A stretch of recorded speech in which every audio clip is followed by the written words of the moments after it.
Hey guys, welcome back to the channel, and today we have another hot-swappable 75% mechanical keyboard. I know there's so many more of these nowadays than there are like a few months back.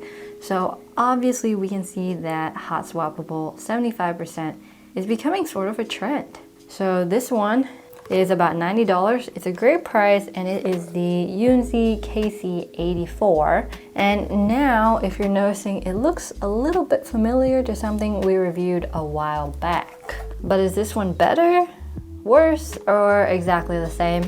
We'll see in this video coming up.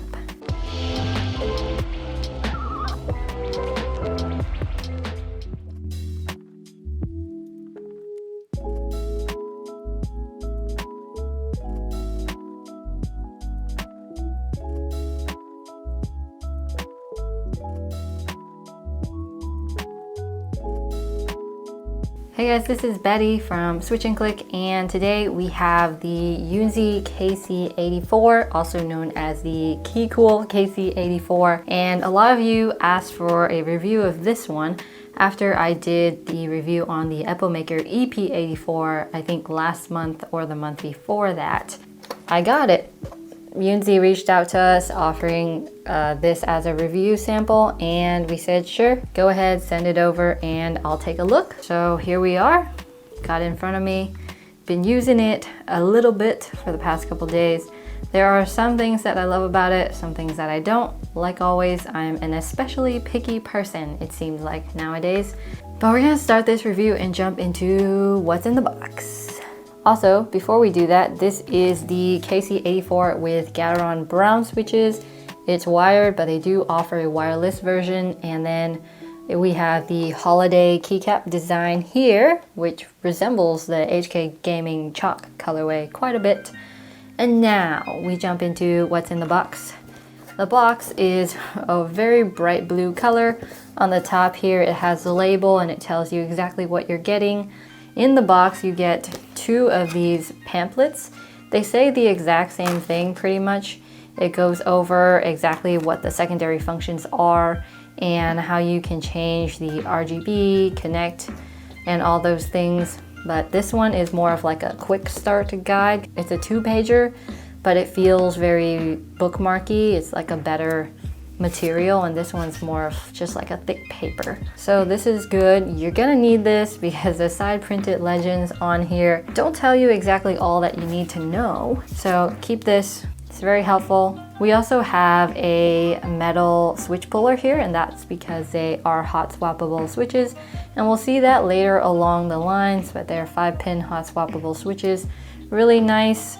Using these little switch pullers eventually give me some kind of finger pain, so I do use the other ones that pretty much everyone uses nowadays, and those are the green PCB like switch puller looking things. It comes with a white wire keycap puller, and I like these a lot, although sometimes like they don't like to stay open and you need to force them open between every keycap, but way better for your keycaps than the plastic ones. And then you have a rubber USB-C cable. It is nothing special, but it is quite long, so whether you have a sitting desk or a standing desk, this is gonna work out for you. I definitely prefer some kind of custom cable, but this works fine too. And then of course you get the board itself, and this is the star of the show. So let's move on to build quality, design, and layout. So it is a fully plastic case with an aluminum plate.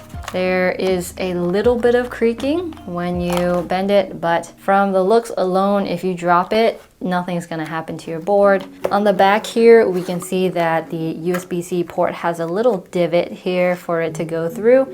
And then there's a routing channel that you can go up to the right or the left with. And this is going to work with your custom cables. I've tried it, it's fine. But sometimes if the cable's too thick, you're going to have to raise the incline so that the board doesn't start wobbling on the cable.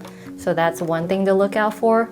You also see that it has 2 kick-up feet here in the back. And one problem I have with this rubber material is that it just slides right off of the foot, and it can be pretty easy to lose these rubber feet unless you're careful. As long as you're not jumbling this keyboard around in your backpack and stuff, that shouldn't be too much of a concern. There's 4 other feet here, so if you're playing intensely, you know, your board is not going to slide on your desk. And alongside that, it says KeyCool KC84. So whether it's the Yunzii board or the Epplemaker board, they all are pretty much manufactured the exact same way by the exact same manufacturer. They're boxed differently, sometimes they look different, but as we can see so far, they're very, very, very, very similar.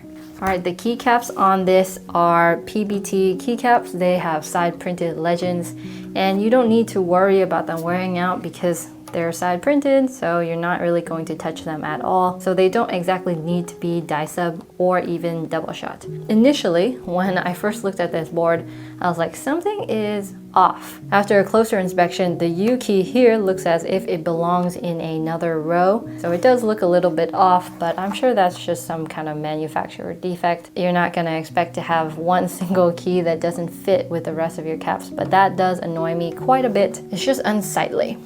It doesn't look good, but the colors of the caps look good with the blues and all the different rainbow colors. It stands out, but it doesn't stand out so much that it's crazy.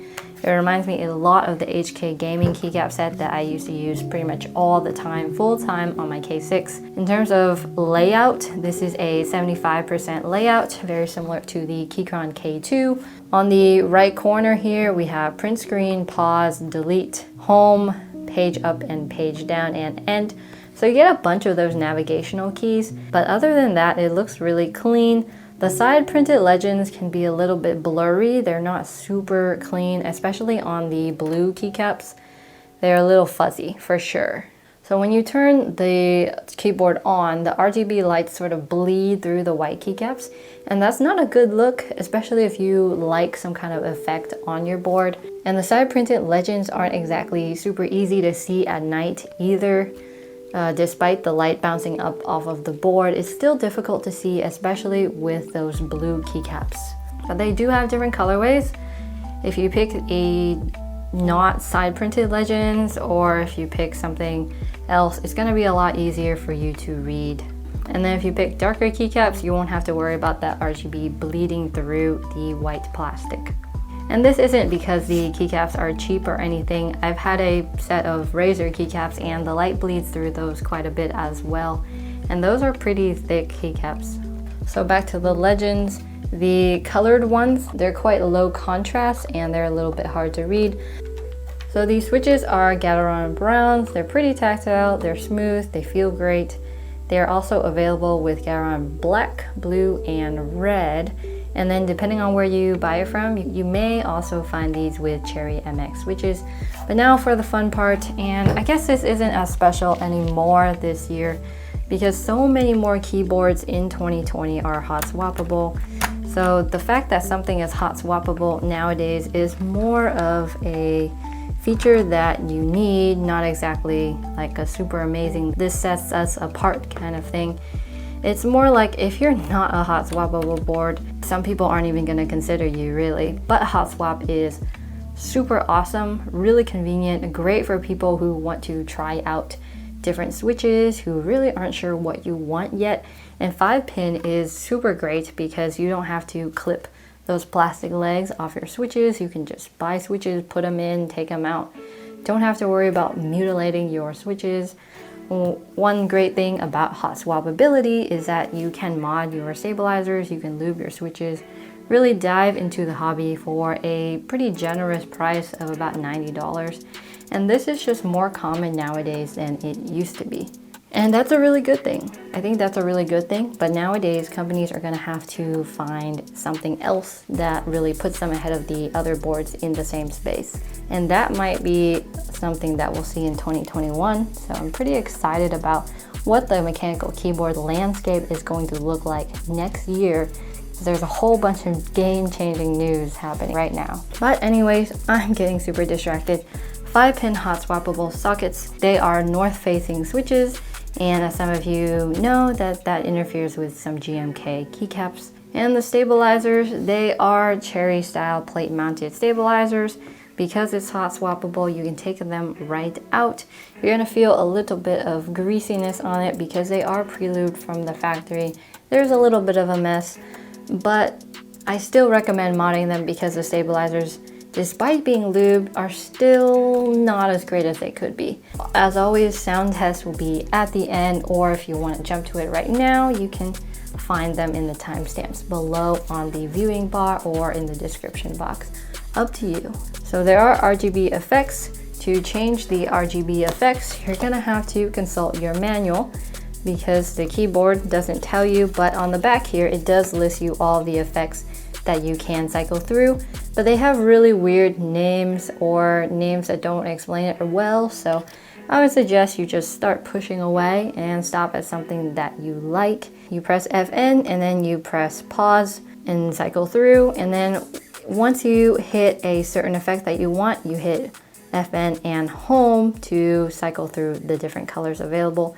Of course, you can turn up and down the brightness, turn up and down the speed, pause the effect and things like that as well. You can turn it off. It has Windows lock, it has scroll lock and insert on the secondary layers. So there's a lot of good stuff that you can learn here with the manual. It has Mac mode, which is going to switch the locations of some of your keys and change that function row. And then of course there is a Bluetooth option. It's available somewhere on the internet. It's a little bit more expensive.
So, is this worth buying? Honestly, the answer is it's questionable because right now we have so many different options. We have the Gateron K2 with Hotswap, and it's got Bluetooth, it's got Mac compatibility, it's got all that great stuff, and it also has really nice RGB. It's hard to recommend a board like this when something like that exists, and they do it very well. The only thing missing from those Keycaps boards right now is software programmability. So that's what they're missing now. This board, for the price, is really not bad at all. But personally, I would go and get the Gateron K2 Hotswap. That's just what I would do. If you're looking out for a board with PBT keycaps already on it, then this isn't a bad option. It's definitely doable. It's a sturdy board. It looks good. It feels good. It's just too commonly done nowadays, I guess, for me to say that, oh, it's super amazing. If you are interested in watching the EP84 review, I'll link it up in the corner here. And then I'll link the Gateron K2 Hotswap down below as well. And I'll link to this if you want to check it out. Anyways, thank you so much for watching. I'll see you in the next one. Bye!